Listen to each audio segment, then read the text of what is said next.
It's time for this week's episode of Brandon Sports Talk, featuring in-depth interviews from those who are trending in the world of athletics. And now, here's the host of Brandon Sports Talk, Brandon Pate.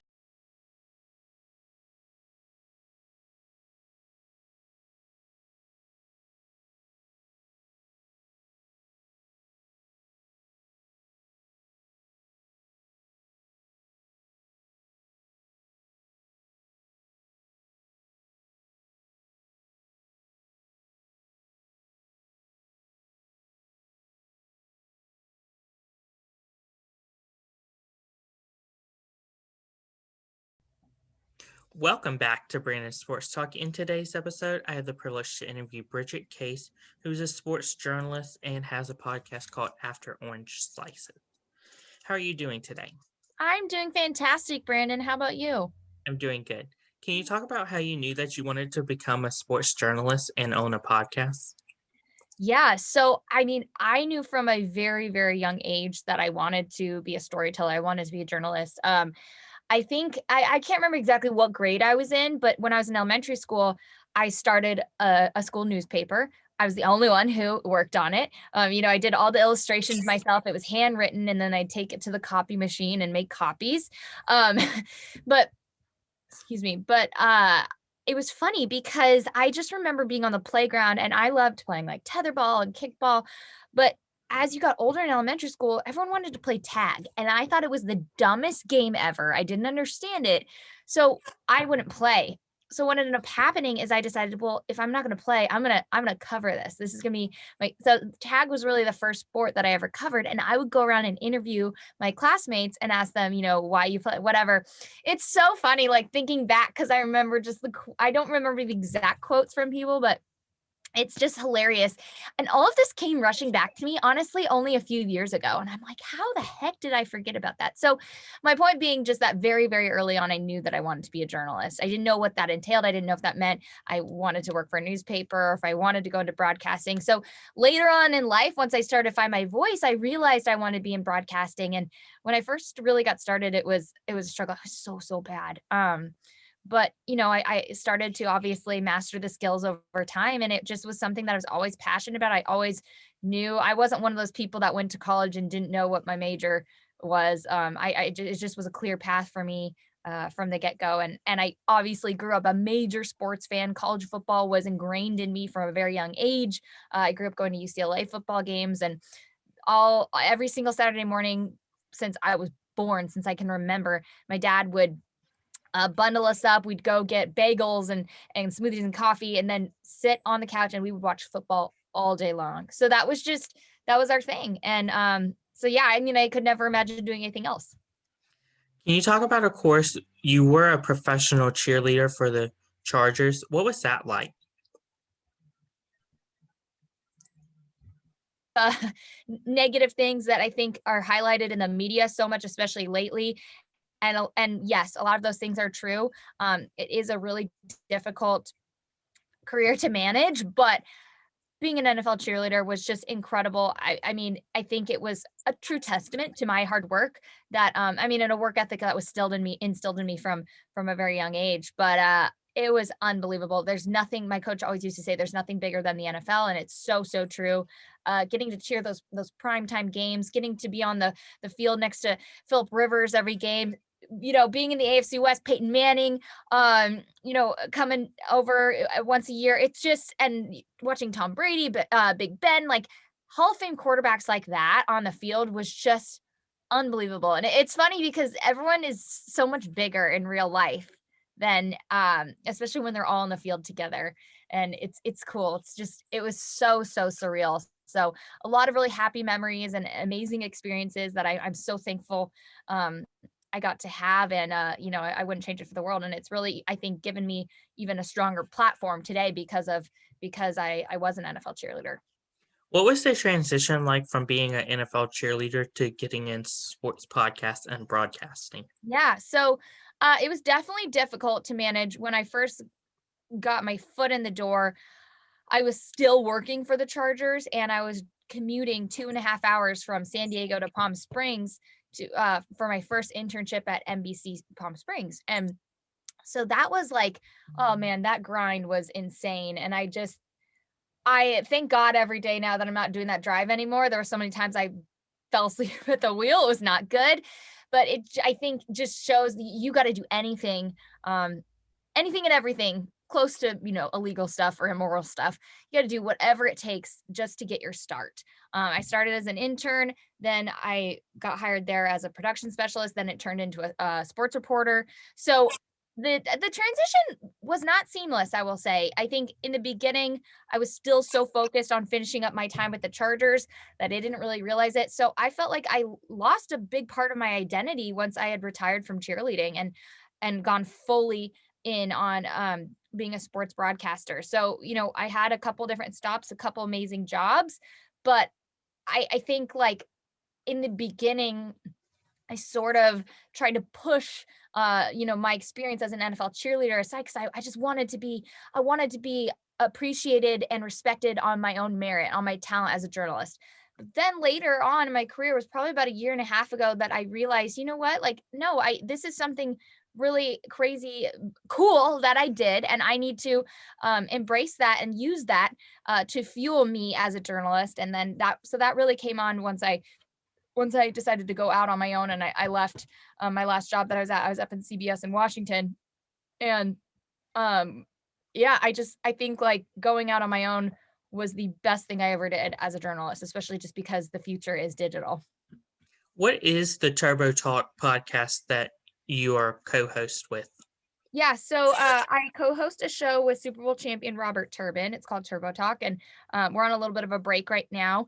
But it was mostly powerful during the beginning of quarantine because we hosted a lot of live roundtables on Twitch where we had hundreds of thousands of people viewing in with different athletes who spoke out about the racial injustice that America was facing. And it's very, very powerful. I got to interview Ken Griffey Jr.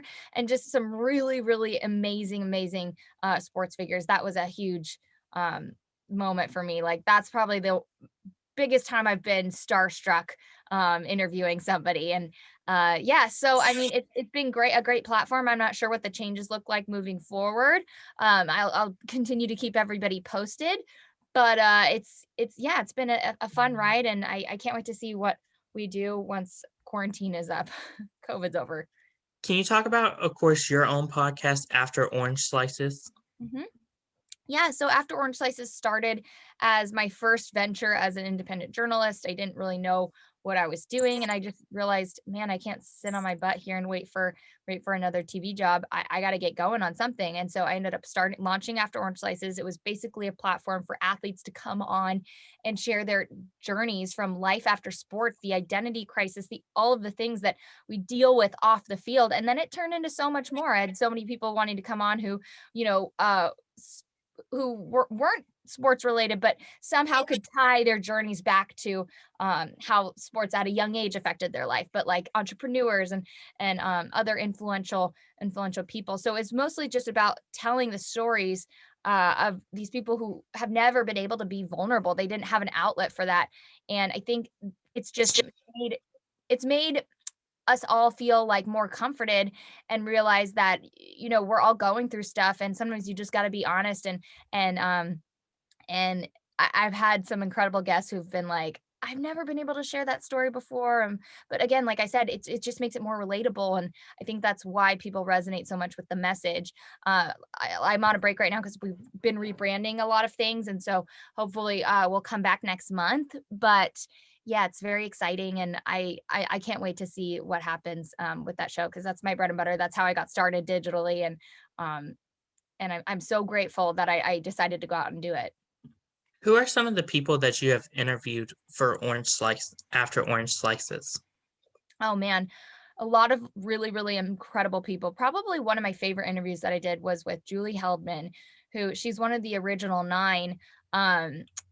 She's one of the first paid female tennis players, and her mother, Gladys Heldman, was the reason she, got Billie Jean King and everybody to basically come together and make women's tennis what it is today, because these women were barely getting paid. She was the founder of World Tennis Magazine, but what went on with Julie behind closed doors was unbelievable. I mean, her experience is incredible, and just but hearing those stories about, the time back when you think of Billie Jean King and all that was going on in women's tennis at the time is just amazing, because a lot of those stories have not been shared before. So for a lot of these athletes who are now getting vulnerable, even after it's been years since they've been on the court, on the field, is very, very special. So that's probably one of my favorite interviews. How has being a sports analyst helped you with your podcast After Orange Slices? I think it gives me a lot of conviction and knowledge, and it just, I think, helps with the reputation of the brand, and people can trust me and they know what they're getting.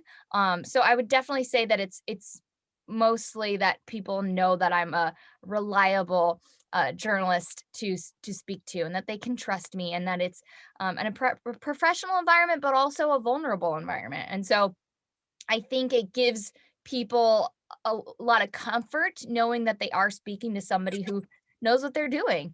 And I think what's cool is that I'm not just the person on TV anymore reading a script or even ad-libbing, but it's all like there's certain things I can say or can't say now in this digital space, and especially on a podcast.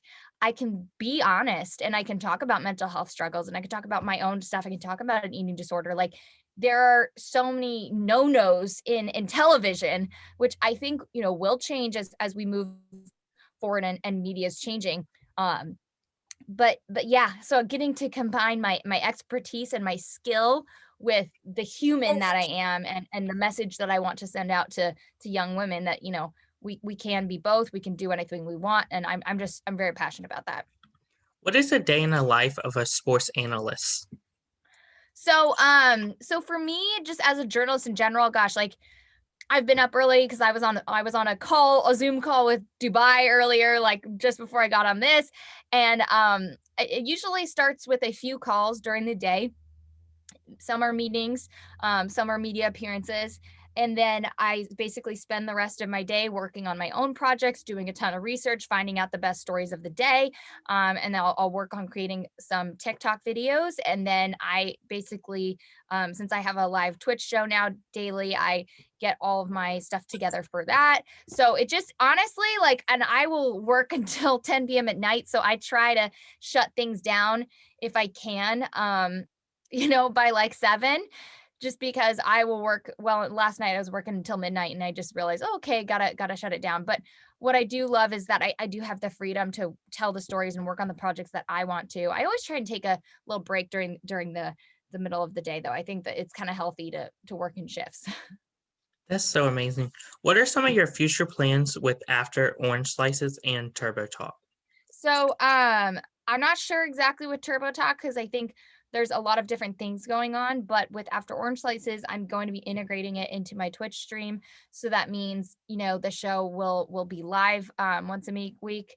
And sorry, some weird thing just came through. So yeah, so I think it's mostly about just integrating live content with my live stream on Twitch. And I think that'll be really, really spectacular, because then people will be able to ask questions live to the guest on the show, right? And it's that, I think, like, in real time interaction that I can't wait to bring to the podcast. What advice would you give upcoming future sports journalists and analysts looking to get started? I would just say that stop listening to what everybody says, and you're gonna suck in the beginning. You're gonna be so bad, but that's okay. And you know what? You need to go back and watch your content, listen to your content, read your content, whatever it is, and figure out what's working and what's not. But don't listen to everybody else who says, "Oh, well, you're not making that much money. Do you really want to do it?" Like, I barely had anybody supporting me in the beginning. And you have to be your biggest cheerleader, and you have to be okay with that. And you have to be okay with failing, because you know what? Failing is what is going to fuel you towards the future. It's what's going, your failures honestly are going to end up becoming your biggest strengths, because those experiences are what humble you.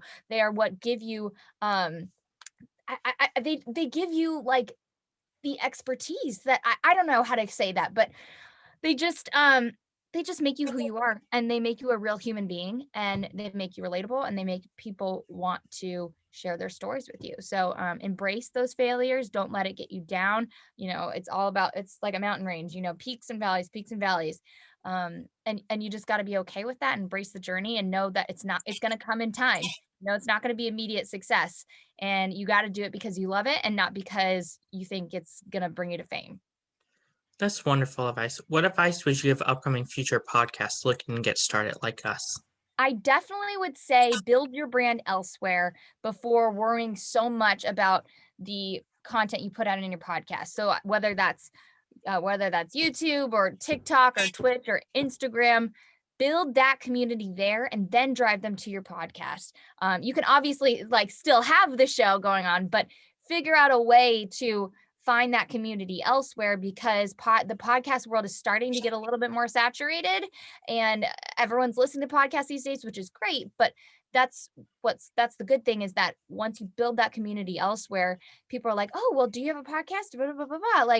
And that's when you drive them to your show. So worry about building your brand on social media first, and then drive them to your podcast. That's amazing. Where can my listeners find you at on social media and your podcast at? So my podcast is After Orange Slices. You can find it anywhere you listen to podcasts. Like I said, we're getting season 3 relaunched in the next few months here. But as of now, you can go obviously and listen to a bunch of old episodes that are really, really great. And then you can find me at my Instagram is just at After Orange Slices. Trying to get that fixed to my name sometime soon, but most everywhere else, like on Twitch and TikTok, that's where I'm the biggest right now. It's just at Bridget Case, just my name. And I would encourage you, to absolutely go and check out my my TikToks and come join my live Twitch stream every day. It's really fun and interactive, and you can ask questions, and yeah. Thank you again, Bridget, for your interview, and best of luck with your podcast and sports journalist. Yeah, absolutely. Thanks so much, Brandon, for having me. You can find Brandon Sports Talk on Facebook at Brandon Sports Talk, Instagram at Brandon Sports Talk, Twitter at Talk_Brandon, and you can find me on YouTube at Brandon Sports Talk. Don't forget to like, comment, and subscribe. Thank you again, Bridget, for your interview, and best of luck. You've been watching Brandon Sports Talk. Please feel free to like, share, and subscribe to Brandon Sports Talk on social media and on YouTube.